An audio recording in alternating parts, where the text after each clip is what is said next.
Yeah, but All anyway, right. Let's jump right into it. Up first, dun dun dun. oh, we're going to do the TV House stuff. of the Dragon. That's It's right. this basically these two were created to vie against each other. Even though one shows on a Friday, yeah, we've got the Rings of Power versus House of the Dragon, Game of Thrones. One's on Friday on Amazon Prime. One was on Sunday. Well, they were both Amazon Prime on Friday, HBO on Sunday. Right. As the show's gone, now we're talking about it. We're talking about. I'm talking essentially about. Have you seen either of them, Phat Samurai? I didn't really have the interest to watch Lord of the Rings, and Yeah. I'm we'll see about Game of Thrones. You and some of the Movie Dojo Army are kind of enticing me a little bit to give it a shot. We'll see. It's a great show, but We'll be that see. as it may, it becomes clear, especially with the climactic episode. Okay. The thing I think I don't know if I talked about it here last time, but it's certainly I'm going to talk about it now, which is Okay. the thing that makes one work and the other one fail is the Right. authorial hand, the authorial hand. In other words, you can see the opening credits of both of them. On one of them, there's no mention of the author except based on the books by J.R.R. Tolkien. But no buddy from the Tolkien estate is connected with the Rings of Power in any way, shape, or form. And the producers of Rings of Power, Amazon Prime, have an extremely limited amount of material that they can call from the Lord of the Rings series. So everything has to be a derivative, and everything is created by someone who's not involved in the actual original works. And I could tell. I'm not sure if everyone else can tell as exactly as I might be able to, but I think everybody can tell that it's missing its heart. It's missing its soul. Right. It's also because they're not great authors and they don't understand what goes into writing a story like this. Their solutions to plot problems are simply to repeat themselves. There's one, especially I think it was the 6th episode into the 7th episode of Rings of Power.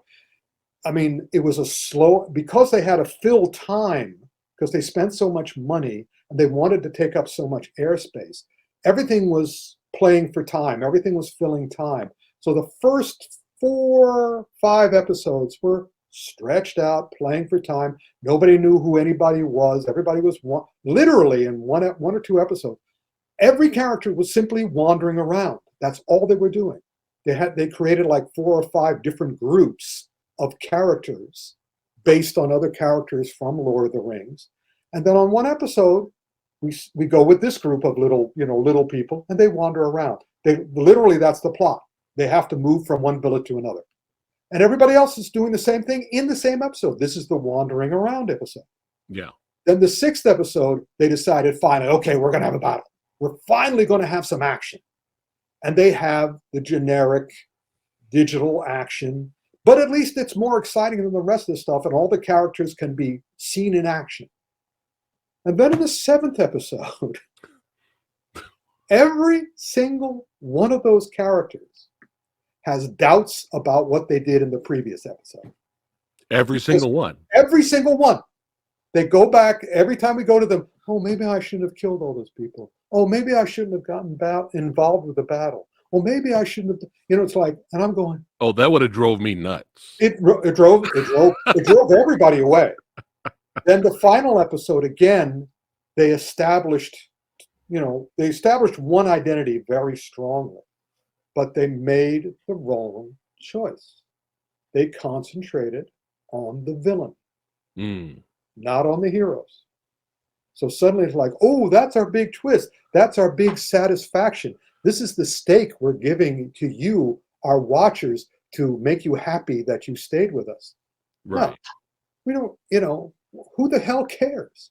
Right. Because we know once they introduced, if they had been smart, they wouldn't have trod on anything Lord of the Rings.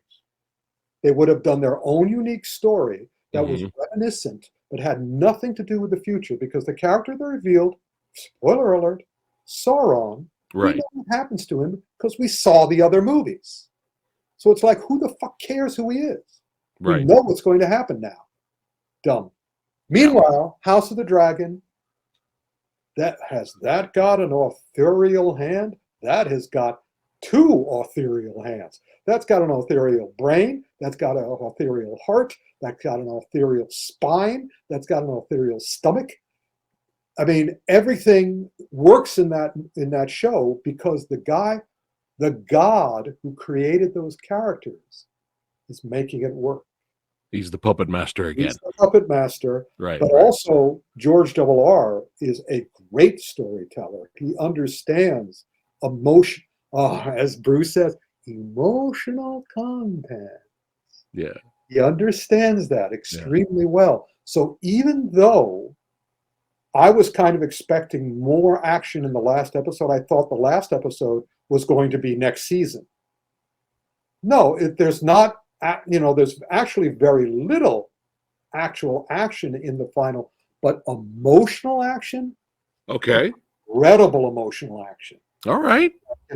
The birth sequence, the stillborn birth sequence alone is like one of the best action scenes I've seen this year. I mean, wow. I mean, the way it's balanced with the drama Mm-hmm. and the characters, and by this time we know the characters very well. They've done a wonderful job. He's done a wonderful job, and the rest of them have done a wonderful job painting it. Everything on that show is thought out to be satisfying, to be emotionally involving. Gotcha. So it really is yin and yang. One is really, really good. It's just incredibly meaty, delicious. And the other one is empty calories. Gotcha. Which one? I know which one, but I'm actually surprised you went back, because I remember last time we talked, you were like, "Man, I don't even know if I want to finish Rings of Power." I'm just doing it for the show. That's Right. the great thing about this show. I just do it for the show. Yeah. So I'm able to watch it like, whatever. Okay. Right. The other one I got to watch like. That's cool. All right, you're enticing Samurai Guy to check it out. Try the first episode, man. Just try Okay. All right. So there, if we did a versus, y'all know which show would have won. The winner goes to House of Dragon.